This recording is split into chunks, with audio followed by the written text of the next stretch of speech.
Nous sommes dans le monde sans limite d'Internet, un vaste univers où deux concurrents se sont donné rendez-vous.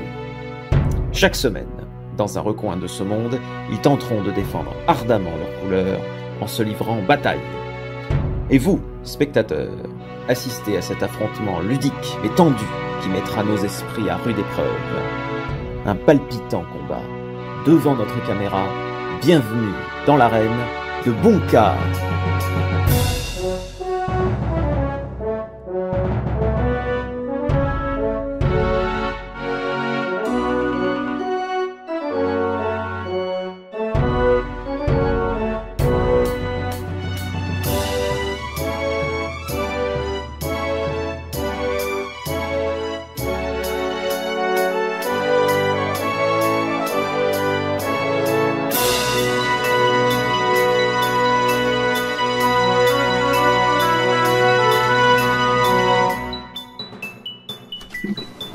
Bonjour à tous et bienvenue pour ce nouveau numéro de Bunka. J'espère que vous allez bien à la maison. Aujourd'hui, nous allons jouer avec notre champion Vincent qui est là pour la 3e fois. Bonjour Vincent. Bonjour Enzo. Présente-toi pour ceux qui n'étaient pas là la dernière fois. Toujours Vincent, toujours très heureux d'être là. Je ne m'attendais pas à être à ce niveau-là de la compétition, mais là pour gagner encore une fois. Eh ben, peut-être une 3e finale à l'issue de cette émission, mais face à toi, il y a Sam, ton challenger. 10 secondes pour te présenter, toi aussi. Bonjour, moi c'est Sam, 19 ans. J'espère être à la hauteur pour cette émission et j'espère surtout bien m'amuser. C'est l'essentiel. On va rappeler les règles si vous nous regardez pour la première fois. Pour savoir lequel de vous deux jouera en premier, on va vous poser une question d'estimation et celui de vous deux qui sera le plus proche de la bonne réponse prendra la main. Aujourd'hui, on va parler apéritif. Vous êtes plutôt comment niveau apéritif, tous les deux? Prudent et mesuré. Tant mieux. Pas grand chose. Disons que t'es celui qui ramène les autres à la maison après la fin de la soirée. Bah non, ça c'est Sam. C'est le cas de le dire, on en a un ce soir. Donc, voici votre question d'estimation. Quelle est, en mètres, la longueur de la plus grande planche apéro du monde? Vous avez 20 secondes.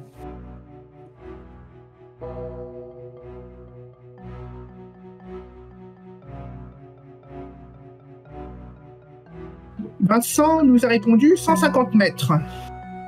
Pas mal. C'est long. Ouais, c'est vrai que ça fait beaucoup. Sam, lui, était plus mesuré. Il est parti sur 27 mètres. Alors, je vais vous dire, la longueur exacte de la planche apéro n'est pas un nombre entier, mais ce que je peux vous dire, c'est qu'elle mesure 100 mètres 54, qu'on a arrondi à 101 mètres pour les besoins de l'énoncé. Et c'est donc Vincent qui est le plus proche. Et donc, il va avoir la main pour cette première manche, la prise de position. Vous allez répondre à 4 questions, chacun à tour de rôle, en commençant par Vincent. Vous avez devant vous un tableau avec 3 thèmes associés à des questions apportant de 1 à 3 cases chacune. Cette manche est importante car elle permet de prendre de l'avance pour la manche 2. Voici nos 3 thèmes. Samsoul, la sauce par pack, à grignoter. Vincent, à toi de jouer. Je vais rester sur ma stratégie et je vais prendre une case pour ça me saoule. Ok, on y va. À partir de quelle céréale prépare-t-on le saké? Ah, je pense que c'est le riz. Le riz? Je dis oui. 1 point. Sam? Bon, je pense que je vais aller sur Samsoul aussi et sur la 2e case. Ok. Quel alcool entre dans la composition de la pina colada? La pina colada. Est-ce que ce serait pas le rhum? Alors, dans la pina colada, il y a de l'ananas, et il y a du rhum. Bien joué, Sam. Ok. Tout va bien pour le moment. Ok. Vincent, à toi de jouer. Où va-t-on? Je vais prendre une case à la sauce barbac. Oui. Quelle charcuterie fait la renommée de Bayonne et de Parme? Ah, je pense que c'est ce qu'on appelle le jambon. Le bon jambon de Bayonne, le bon jambon de Parme. Bien joué. Égalité pour le moment. De partout. Sam, on essaie de repasser devant. Je pense que je vais essayer de jouer sec et je prends juste à grignoter avec une case. Ok. Quel incontournable de l'apéro à base de pommes de terre appelle-t-on croustille au Québec? Quel incontournable de l'apéro base de pommes de terre. Ah putain, croustille. Je sais pas. Des croustilles des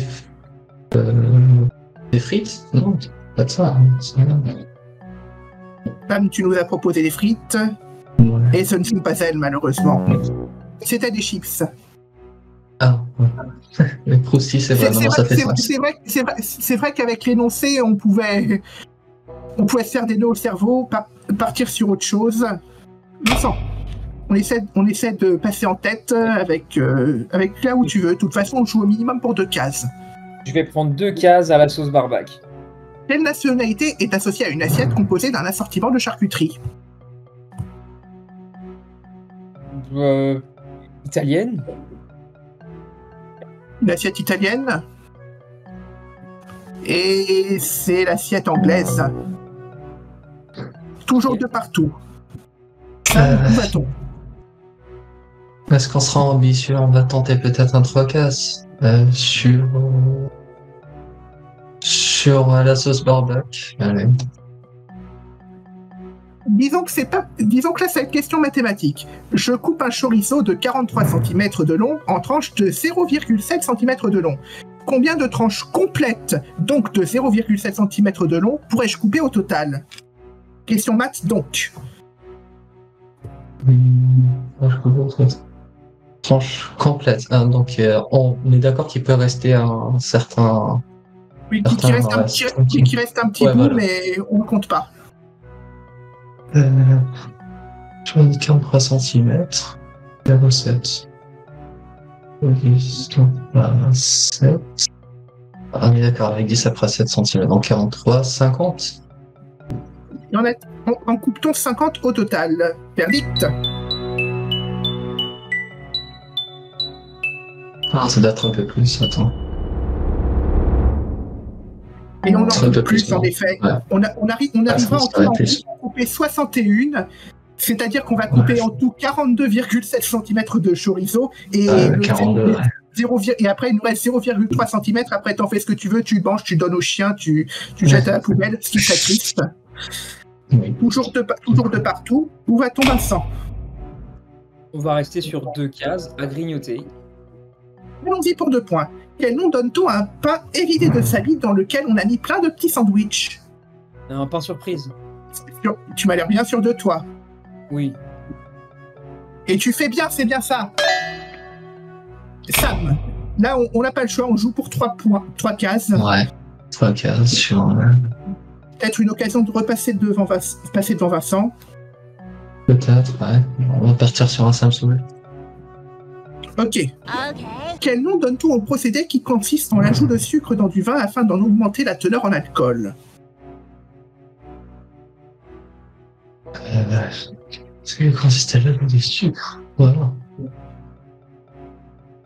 Pasteurisé peut-être, non. Non, je pense pas. Est-ce que c'est la pasteurisation? On vérifie.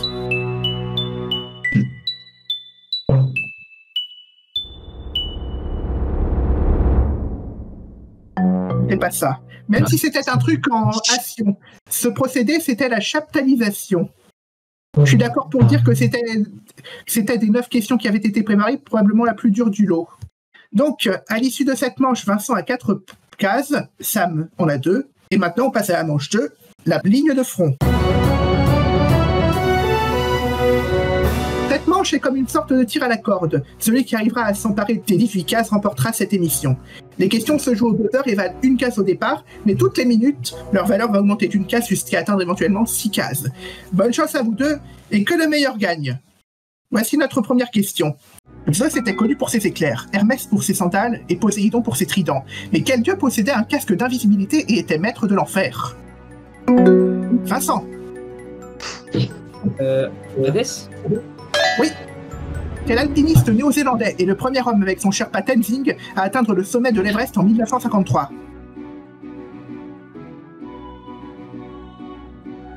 Pas d'idée?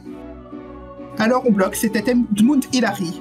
Quel youtubeur a aussi annoncé son projet de gravir l'Everest pour ses... Sam. Inostag. Très bien. Quelle capitale est la plus chaude du monde, en plus d'être la capitale du Koweït? Kuwait City. C'est ça. Viré de Polytechnique lors de la Restauration en 1814, quel philosophe français est le fondateur du positivisme? Sam. Ah, non, pas du tout. J'allais dire Sartre, mais non. Non, c'était Auguste Comte. Les drapeaux de la Suède et de l'Ukraine possèdent seulement 2 couleurs. Lesquelles?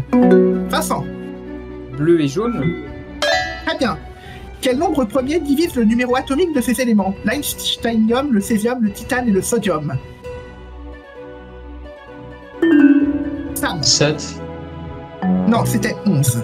Dans quel pays peut-on trouver la Bayterek Tower ou le Palais de la Paix et de la Réconciliation construit par Norman Foster? Je passe. Dans quel pays ou dans quelle ville? Pékin en Chine? Non, c'était le Kazakhstan. Quel chat imaginé par Jim Davis a pour maître John et adore les lasagnes? Sam. Garfield. Très bien. Quel mammifère que l'on retrouve de la Russie au Japon est chassé pour sa fourrure la plus chère des mustélidés? On l'a pas? Eh bien, c'était la zibline. Quel chanteur de son vrai nom Yves Olivier a chanté à Paris, La bicyclette, Le temps des cerises ou bien encore Mathilda? Vincent. Je m'entends. Super. Anciennement appelé lac Nyassa. Quel lac partage ses rives avec 3 États? Le Mozambique, la Tanzanie et un pays qui porte son nom. On l'a pas. Alors on bloque, c'était le lac Malawi. Nommé le 11 mars 2023, comment s'appelle le premier danseur étoile noire de l'Opéra de Paris? Vincent. Top. Super. Quelle spécialité alsacienne est composée de choux finement coupés et fermentés dans de la saumure? Sam. La choucroute. Très bien. À quel idéaliste allemand né au XVIIIe siècle doit-on la phénoménologie de l'esprit? Vincent. Hegel. Très bien. Selon le titre d'un film de Wolfgang Gangbecker, à quel révolutionnaire russe dit-on goodbye?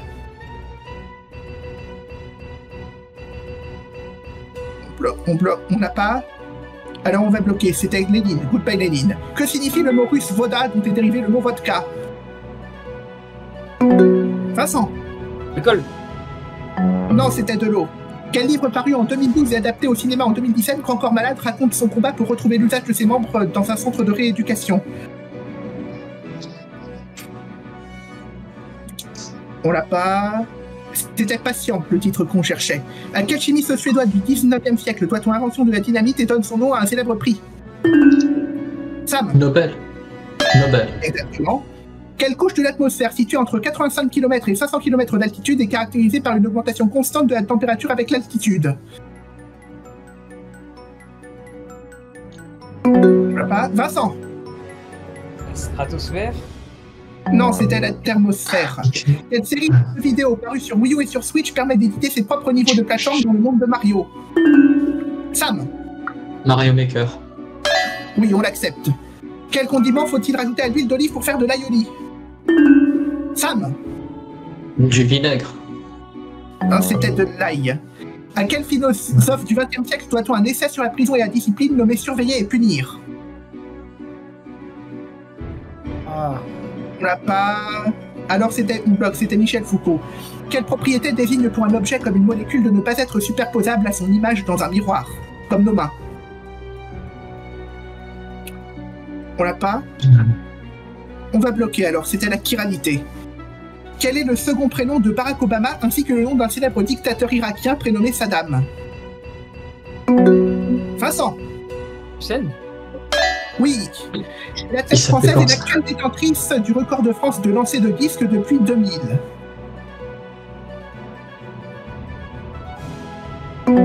Vincent. C'est pas Robert Michon. Très bien. Dans quelle ville pourra-t-on trouver en 2025 un musée Guggenheim ainsi qu'un musée du Louvre si rien ne lui arrive d'ici là? Sam. Les Émirats Arabes Unis. Dans quelle ville? Je peux pas l'accepter.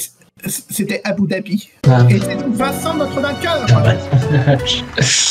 Troisième finale dans quelques instants. Mais tu t'es quand même bien défendu, Sam.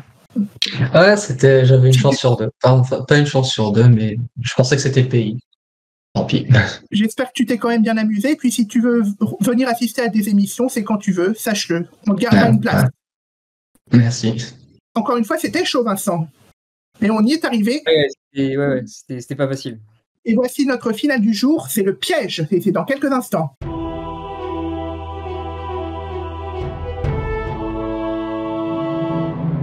Et voici la troisième finale de Vincent, bravo. Sache que là, on va quitter les États-Unis pour se rendre au Mexique. On part à Tijuana. Et donc, je te disais, la finale du jour, c'est le piège. Et ben, le principe, c'est que tu vas devoir écrire un nom en faisant le minimum de fautes d'orthographe possible. Si tu l'écris sans faute, ça te rapporte 10 points. Et à chaque faute, on va retrancher un point. C'est-à-dire que s'il y a plus de 10 fautes, ou enfin au moins 10 fautes, bah, tu n'auras pas de points, malheureusement. On va parler empereur. Le dernier empereur aztèque s'appelait Cuauhtémoc. Comment l'écris-tu? Et comment l'écrivez-vous surtout à la maison? Bonne chance. Le nom de l'empereur, c'est Cuauhtémoc. Déjà, rien que je le prononçais, c'est une épreuve en soi. Est-ce que je peux avoir la nationalité ou pas? J'ai pas compris. Mexicain? C'est un empereur aztèque, mais la nationalité, ça a peu d'importance. Oui, j'allais dire ça a peu d'importance, comme ça fait longtemps qu'il est mort de toute façon. Tu peux répéter le nom, s'il te plaît? Alors, le nom, c'est Cuauhtémoc.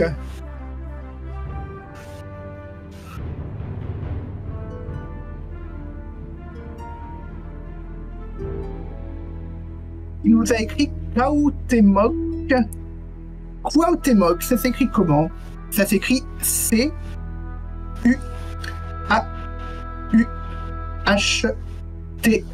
accent aigu M-O-C, ce qui nous fait un total de 5 fautes. Ce qui te rapporte quand même 5 cases, comme on fait 10 moins 5. Bien joué, Vincent. Ouais, bien joué, je pense qu'on peut y aller là. C'est quand même... Disons que c'est toujours mieux que 0, on est d'accord. Ouais. L'essentiel est quand même d'avoir quelque chose. Sur ce, on va vous laisser là. Vincent sera de retour la semaine prochaine pour son 4e match. On vous embrasse et soyez heureux. C'est l'essentiel. Bientôt.